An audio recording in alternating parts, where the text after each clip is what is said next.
All right, how we all doing tonight? Woo! Woo! All right, so it's been about a month since the last time I was here, and the world has definitely gotten better since then, hasn't it?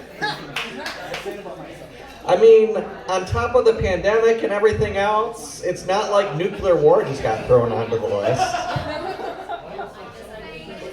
Yeah, so, I mean, the weird thing about this whole Ukraine situation is how much of it is happening right before our eyes on social media. You can't get away from it.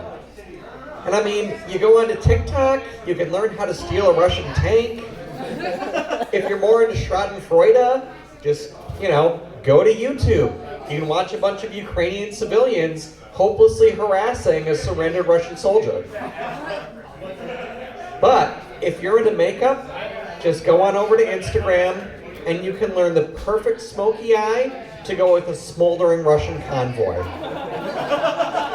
The key is that you make the makeup out of the ash from a diesel fire.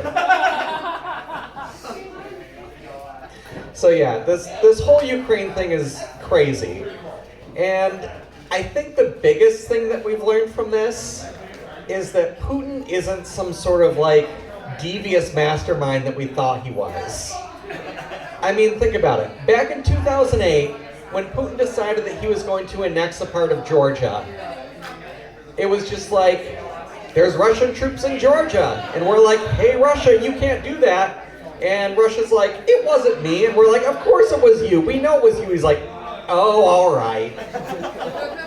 But can I just keep a part of Georgia? Just the tip? And we're like, no, of course not. He was like, please, I have nukes. And we're like, fine, but just because of the nukes. Fast forward to 6 years later. Russia invades Crimea and Ukraine. Same story. We're like, Russia, you're doing it again. And Putin was like, oh, but I've been so good. It's been 6 years since the last time. And we're like, you can't keep the country. He's like, oh, all right. But just the tip? And we're like, I guess, but just because of the nukes. And Ukraine is taking a self-defense course. Thank you. So anyways, fast forward to this year, and all of a sudden, a few weeks ago, Russian troops are massing around the Ukrainian border, and we're like, how much are we going to complain before we let Putin take another part of Russia? But oh no, this time Putin's not satisfied with just the tip. He thrust his entire army right in the center of the country. But little did he know, that self-defense force that we paid for Ukraine actually paid off. They're doing a good job. And probably the biggest surprise out of all of this is just how limp the Russian army has been. I mean, it's been a really flaccid response. It's just, you see what they're doing, and it's just, they're really impotent. That's all I got. They're really impotent. All right, dick jokes about Ukraine? Not fun. Got it. So, do we have any Catholics here in the house tonight? All right, I'd say I'm sorry, but as somebody who grew up Catholic, I know you've already got a lot of internalized guilt that you're dealing with. So, anyways, last Wednesday was Ash Wednesday, the start of Lent, and on that day, I was supposed to have surgery. I'm transgender, and I was going to have facial feminization surgery because I was giving up having a boy face for Lent. However, due to some problems with my insurance company, I will now be giving up not calling my insurance company fucking morons for Lent.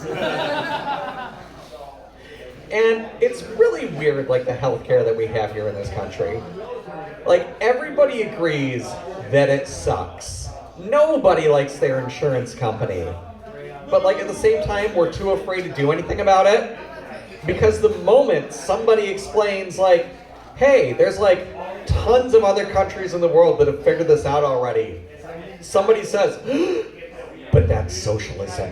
And we get really scared. And it's just weird because like socialism and Marxism get thrown around to so many different things. One of the funniest things that I've heard is that being transgender is Marxist. And I'm just thinking, okay, but how? Like, is there somebody out there who's controlling the means of boob production? The bourgeoisie, as it were? And I mean, clearly it's not me. Is it like Dolly Parton sitting there in Dollywood? And she's just like looking at a list of girls who are about to go through puberty. And she's just like, A, D, C, D. Does she just like show up at your house when you enter puberty? And she's like, hey girl, guess what? You're gonna be an A cup. And the girl's just like, come on Dolly, I was at least hoping for a C. And then Dolly's like, all right kid, I'll tell you what I'll do. You give me 10 Jolenes and 5 9-to-5s and make your pilgrimage down to Dollywood, and I'll see what I can do. So, anyways, I figured that in order for my situation to improve, I'm gonna have to make the pilgrimage down to Dollywood. So, if you'd all bow your heads and join in prayer with me. Dolly Parton, who art in Dollywood, cleavage be thy gift. Thy will be done, bras filled with bounce, now as they were at puberty. Give us this day some perky breast, and forgive us our saggage, as we try to forgive it with push-up bras in our baggage.